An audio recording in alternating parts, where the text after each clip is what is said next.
ఆమె ఉన్నదని నమ్మి ఆమె యందు భక్తితో ఉంటే ఆ తల్లిని 100 మార్లు పిలవవలసిన అవసరం ఉండదు వాడికి ఏం కావాలో ఆవిడ చూస్తుంది. ఓ పసిపిల్లవాడు ఉన్నాడు, వాడి చెవిలో పురుగు దూరింది, వాడు ఏడుస్తూ చెవి మీద ఇలా కొట్టుకుంటూ ఉంటాడు. అమ్మ గ్రహించి చీరని నోట్లో పెట్టుకుని తడి చేసి తిరిచేసి చెవిలో పెట్టి పురుగు తీసేసి, నాన్న చచ్చిపోయానురా, చూడలేదురా, ఎంత బాధపడ్డావోరా అంటుంది. వాడేమి నోరు విప్పి చెప్పక్కర్లేదు.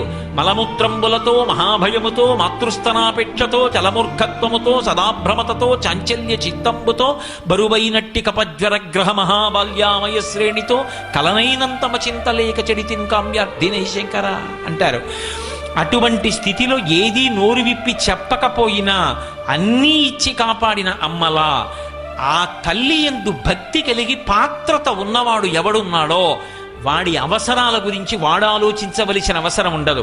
వాడి అవసరం గురించి అమ్మవారు ఆలోచించుకుంటుంది.